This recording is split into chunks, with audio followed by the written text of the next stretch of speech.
C'est ça qui nous attaque.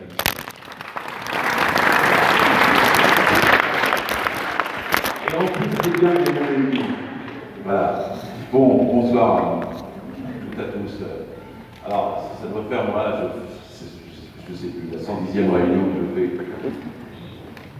Mais depuis la première, j'ai la rage contre ce texte de loi et de conneries. Souvent, encore à la télévision, en ce moment, c'est un massacre au point de vue de l'information. C'est délirant, ce moment. Mais souvent, ils vont vous dire le texte a été atténué. Finalement, il est équilibré, ose dire le président de la République, il est juste. Évidemment, tout ça, c'est des mensonges profonds. C'est la plus violente attaque en 100 ans contre l'histoire des droits du travail dans ce pays. La plus violente, la plus féroce. Elle est même incroyable. Quand j'avais reçu le texte en janvier, on me l'avait fait parvenir par une voie détournée, j'ai cru que c'était un faux. Je me suis dit, c'est pas possible qu'ils mettent tout ça dedans. À l'époque, il y avait 45 articles, maintenant il y en a 52. Et les 45 articles étaient déjà imbuvables, parce que je ne pourrais pas vous les énumérer tous. Mais tous sont scélérables. Il n'y en a pas un pour rattraper l'autre. Il n'y a aucune avancée concernant ce qu'ils vous disent. Il n'y a aucune défense, ni des jeunes, ni de quoi que ce soit. C'est entièrement pour le patronat, et entièrement contre le salariat. Et pourtant, le code du travail, c'est une vraie histoire. Je veux dire, je leur fais toujours remonter à la catastrophe de Courrières. On est en 1906. Il y a 1099 mineurs qui vont mourir au fond de la mine à cause d'un seul coup de grisou. Et là, il y a une histoire tragique. Le patron dit à ceux qui survivent et à d'autres, retournez au boulot tout de suite. Et il interdit qu'on recherche les survivants. Il dit, sinon le charbon polonais va arriver, sinon j'ai plus d'argent et je ferme la mine, et si vous ne reprenez pas le boulot, je vous mets tout à la porte. Et il va y avoir quand même, en fait 13 plus 1, mineurs qui vont ressortir par leurs propres moyens des galeries 12 ou 13 jours plus tard. Le choc dans l'opinion va être énorme, il n'y a pas de télé, il n'y a pas de télé, mais tout le monde le sait, c'est une tragédie nationale. Et il y a une décision qui est prise à l'époque qui est historique. Elle consiste à dire qu'on va créer un ministère du Travail pour que celui-ci échappe aux exigences du ministère de l'Économie. Le Code du travail va naître 4 ans plus tard, décembre 1910. Mais retenez bien cette phrase. Le droit du travail, le ministère du Travail sont créés pour échapper aux exigences des entreprises.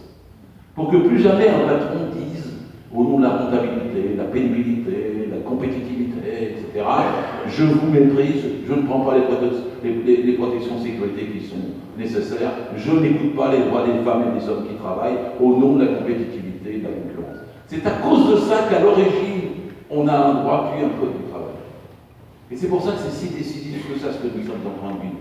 Sous le code du travail, en 1910, il y avait encore 3 lois, 80 décrets, il était tout petit, mais nous avions aussi que 3 millions de salariés. Et il a fallu un siècle, soit le droit du travail un siècle, les grandes grèves de 1920, celles de 1936, celles de 1945, 47, celles de 68, les lois Auroux de 1982, les lois Aubry jusqu'en 2002, où on a eu 35 heures, pour un siècle, pour que ce droit s'étoffe, pour qu'il concerne 18 millions de salariés au lieu de 3 millions au début. Alors évidemment, il prend du volume, de l'ampleur, mais il traite de toutes les questions, des choses de sécurité ou des garde-corps, de la santé, de l'hygiène, du burn-out ou bien du harcèlement. Et c'est comme ça que ce code devient si précieux pour nous. C'est une bataille, c'est fait de sueur et de sang, de lutte et de larmes. C'est fait de longues manifestations, c'est fait de négociations, c'est fait de nuits parlementaires, c'est fait d'occupation d'entreprise, le code du travail. Souvent, beaucoup de gens ne le connaissent pas. Même ceux qui vont avoir besoin un jour d'y faire référence, parce qu'il va leur arriver un pépin, parce qu'ils vont être virés, parce qu'on ne leur paye pas leurs heures sup, parce qu'on ne tient pas compte de leur grille conventionnelle, parce que les gens vont en avoir besoin à un moment ou à un autre, même s'ils ne le connaissent pas, c'est leur vie. C'est un droit vital, essentiel, c'est un droit, je dis même toujours, intime. Et c'est pour ça qu'il est si important aujourd'hui, et qu'il est décisif, parce que il y a encore 60 ans, 70 ans, en France, il y avait 55% seulement des actifs que des salariés. Mais aujourd'hui, 93% des actifs sont salariés. C'est-à-dire que le code les concerne pratiquement tous. Et c'est ainsi qu'il est devenu si précieux, si important. Et c'est pour ça que c'était pour moi une surprise cruelle. Quand le président François Hollande, en septembre dernier, en sa conférence de presse, a dit tranquillement, nous allons adapter les droits du travail aux besoins des entreprises. Moi, j'étais dans mon poste de télévision, je me suis dit, mais c'est pas possible. Il n'a pas pu prononcer cette phrase. Nous allons adapter les droits du travail aux besoins. Elle passe inaperçue, il n'y a pas un journaliste qui se lève, il n'y a personne qui lui dit ce qu'il est en train de dire. Parce que ça faisait un siècle qu'on se battait pour adapter les entreprises aux droits et aux besoins des salariés. Et là, en une seule phrase, il disait le contraire. Il faisait une rupture historique, juridique, théorique, politique, fondamentale, avec des conséquences pratiques incroyables. Et tout ça est dans l'article 1 de la loi El Khomri. Parce que dans l'article 1, c'est ce qui est dit. Les droits et libertés des salariés sont subordonnés au bon fonctionnement de l'entreprise. Vous voulez que je vous dise comment il faut faire pour la réécrire? Pour écrire le bon fonctionnement des entreprises est subordonné au respect des droits et libertés des salariés. Quand vous n'aurez pas ça, ne votez jamais cette loi. N'abandonnez jamais. Elle va être retirée de base. On ne peut pas négocier une loi qui, philosophiquement, culturellement, s'oppose à un siècle de nos combats. Tout est là dans l'article 1. On est en train de vous dire comment on va vous manipuler comme de la chair à travail.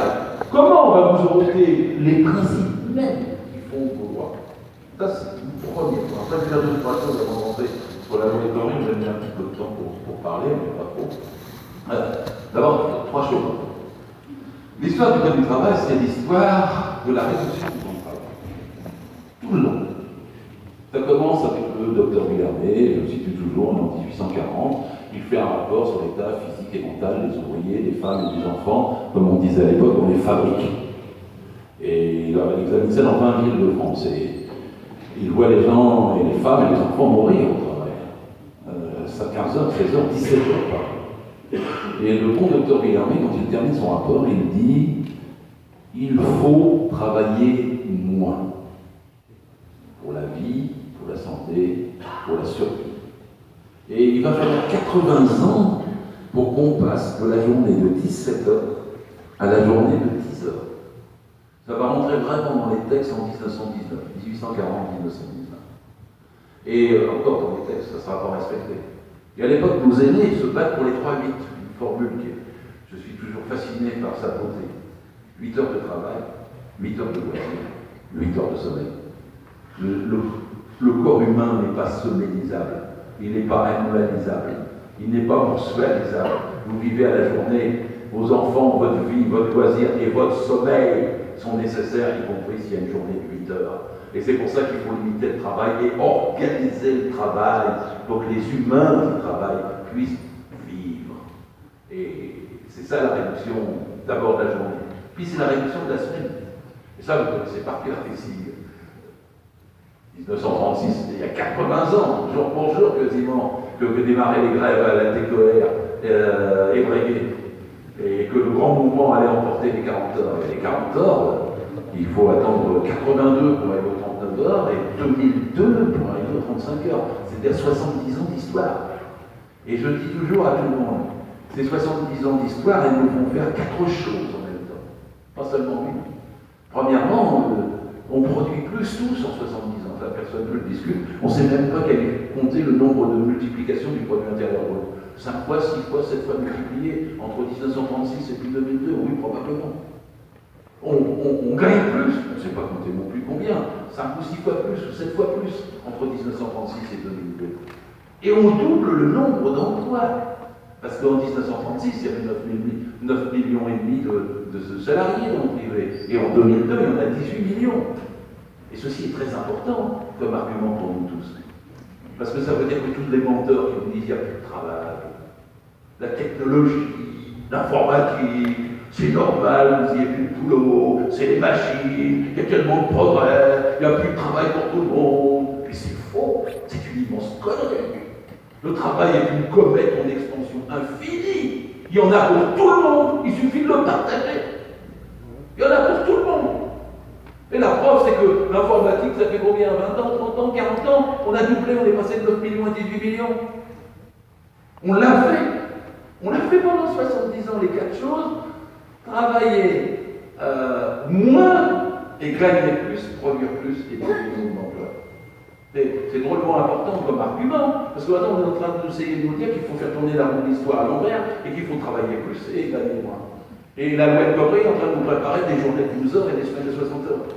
Qu'est-ce qui exige ça? Parce que je vous signale qu'en 70 ans, il y a eu une guerre mondiale et deux guerres coloniales. Et malgré ça, on est passé de 40 à 35 heures. L'heure actuelle, c'est de passer à 32, c'est de passer à 30. Comment tu peux dire ça? Alors, je vois la droite qui monte en haut, le partage du travail, mais c'est impossible, c'est un bateau qu'on ne partage pas. Voici, on partage. Dans toute société, le travail est partagé. À toute époque, tout le temps. Sauf qu'il est partagé de différentes façons. Il est partagé de façon sauvage. C'est quand vous avez 6 millions de chômeurs, et puis 6 millions de personnes qui travaillent 50 heures, c'est un partage, mais il est sauvage. Et puis vous avez une possibilité de partager de façon civilisée. C'est quand vous dites c'est 32 heures, et la durée maximale du travail sera 40 heures, ça c'est la civilisation.